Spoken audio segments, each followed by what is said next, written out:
Denyar harapan itu terlihat kembali. Antusiasme menonton timnas Indonesia yang sedianya pelan-pelan mulai redup dan bahkan menuju padam, kini menyala lagi. Keyakinan bahwa timnas Indonesia akan menjemput kejayaan mulai ditanam di otak masyarakat setelah PSSI konon sudah dikelola oleh orang yang tepat. Erick Thohir memang politisi dan pebisnis, tapi setidaknya citranya sebagai orang yang paham sepak bola dalam tanda kutip sudah benar-benar merasuk ke setiap pikiran pecinta timnas Indonesia. Apalagi terobosan-terobosannya untuk timnas, seperti memanggil pulang para pemain keturunan membuahkan hasil positif. Kolaborasinya dengan Sinteyong, pelatih yang cenderung simpel dan pragmatis, membuat timnas Indonesia yang dulunya diremehkan kembali disegani. Malahan, timnas Indonesia yang permainannya makin ngeri mulai membuat para rivalnya ketakutan. Mengapa demikian dan bagaimana para rival itu memandang bahwa timnas Indonesia lawan yang sulit? Sebelumnya jangan lupa untuk subscribe dan nyalakan loncengnya agar tak ketinggalan video terbaru dari Starting 11 Story. Faktor paling kelihatan mengapa timnas Indonesia disegani lagi dan bahkan ditakuti adalah karena keberadaan pemain diaspora atau keturunan. Ide Sinteyong untuk menemui para pemain keturunan yang jauh dari Liga Pesakitan ternyata didukung penuh oleh PSSI dan bahkan pemerintah Republik Indonesia itu sendiri. Segera para pemain keturunan pun dinaturalisasi untuk membela timnas Indonesia. Sandy Walsh, Jordi Amat, Ivar Jenner, Shane Patinama, Justin Hapner, Tom Haye, Rafael Strijk, Jai Itses, Nathan Noel Romejo, hingga Ragnar Oratmangun semuanya berhasil dibujuk untuk pindah ke warganegaraan. Jangan lupakan juga Elkan Bagot yang kecintaannya pada Indonesia mendorongnya untuk memilih kewarganegaraan Indonesia ketimbang Thailand maupun Inggris ketika usianya sudah memenuhi syarat untuk memilih kewarganegaraan. Para pemain tadi menjadikan permainan timnas Indonesia mulai mengesankan, tertata, rapi, dan solid. Selain itu, para pemain yang ditempa lewat iklim sepak bola yang sehat memberi pengaruh signifikan pada pemain yang masih bermain di Liga Kungfu Indonesia. Alhasil, para rival pun iri dan memandang timnas Indonesia sebagai kekuatan yang sulit ditaklukkan. Salah satunya adalah Vietnam. Vietnam yang dulunya begitu perkasa dan sulit dikalahkan oleh timnas Indonesia kini bernasib sebaliknya. Negeri Nguyen belakangan ini malah takut terhadap timnas Indonesia.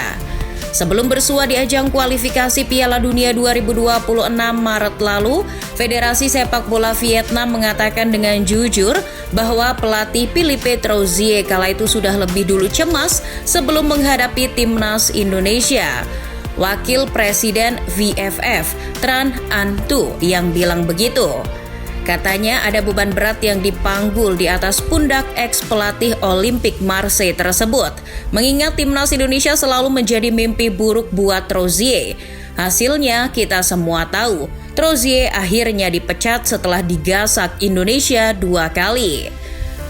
Selain Trouzier dan Federasi Sepak Bola Vietnam, bek mereka Doi Dun Man juga ketakutan menghadapi timnas Indonesia, terutama saat mesti berlaga di hadapan puluhan ribu pasang mata di Stadion Utama Gelora Bung Karno. Belum selesai, media-media Vietnam yang sering melontarkan saywar jelang laga melawan Indonesia pun sebetulnya menyimpan rasa takut. Dilansir CNN Indonesia, media Vietnam Soha menulis, kendati kalah 1-3 atas Irak di Piala Asia lalu, timnas Indonesia masih ganas. Soha juga memuji kualitas kerjasama dan harmonisasi tim Indonesia serta semangat juang para pemainnya. Jauh sebelum dikelola Sinteyong, Malaysia hampir selalu berada di atas Indonesia soal trofi terutama. Saat Indonesia belum mampu membawa pulang Piala AFF, Malaysia sudah melakukannya. Namun musuh bebuyutan Indonesia itu kini bergidik ngeri melihat betapa mewahnya timnas Indonesia. Media Malaysia juga menyoroti kesuksesan program pemain keturunan Timnas Indonesia, kehadiran pemain keturunan Grade A yang bahkan hafal lagu kebangsaan Indonesia Raya membuat Malaysia iri. Selain itu, Malaysia juga ketar-ketir mengetahui bahwa Indonesia tak libur menaturalisasi pemain keturunan. Salah satu yang membuat mereka takut adalah kedatangan Jai Itzes. Media-media Malaysia termasuk Makan Bola sampai-sampai mengikuti proses naturalisasi bek Venezia tersebut. Tidak hanya perkara pemain keturunan, keberadaan Sinteyong di Timnas Indonesia juga membuat Malaysia cemas. Sekalipun sudah mendatangkan bekas atasan Sinteyong, ya, Malaysia memang mendatangkan Kim Panggon, mantan petinggi Federasi Sepak Bola Korea Selatan, sekaligus mantan bosnya Sinteyong. Namun, Panggon malah tak bisa menahan diri untuk memuji kehebatan Taeyong. Iri hati yang terlanjur mendarah daging bahkan membuat Malaysia akhirnya meniru langkah Timnas Indonesia untuk memburu pemain keturunan. Akan tetapi, usaha mereka belum membuahkan hasil. Semua bisa dikalahkan kecuali Tuhan dan Thailand. Kalimat satir itu muncul karena Timnas Indonesia bisa punya kans menang siapapun lawannya kecuali Thailand. Secara head-to-head, Thailand selalu merepotkan Timnas Indonesia. Sudah 25 kali Gajah Perang menggilas Indonesia dari total 37 pertemuan. Bahkan sejak terakhir kali menang tahun 2016, Indonesia belum pernah mengalahkan Thailand lagi. Akan tetapi baru-baru ini rasa khawatir di tubuh Thailand akan Timnas Indonesia justru mulai meletus. Sederet pemain keturunan berkualitas yang ada di Timnas Indonesia menyilaukan mata Thailand, sehingga mereka pun mulai mengambil langkah untuk menjiplak cara Indonesia. Dilaporkan media Thailand, T27, seperti dikutip Okezone, Thailand mencari pemain keturunan yang bermain di Eropa. Mereka sudah dapat satu, namanya Eric Kal, pemain keturunan Thailand Swedia. Namun, Kal masih enggan membela timnas Thailand. Pemain yang memperkuat klub Aarhus GF di Liga Utama Denmark itu masih yakin kalau dirinya bakal dipanggil oleh timnas Swedia. Jadi, harapan untuk mengikuti jejak timnas Indonesia dengan pemain keturunan untuk sementara masih sulit diikuti oleh Thailand. Di sisi lain, supporter Thailand juga mulai cemas jika status Raja Asia Tenggara akan pindah dari Thailand ke Indonesia. Bagus juga kalau itu beneran terjadi, ya nggak football lovers?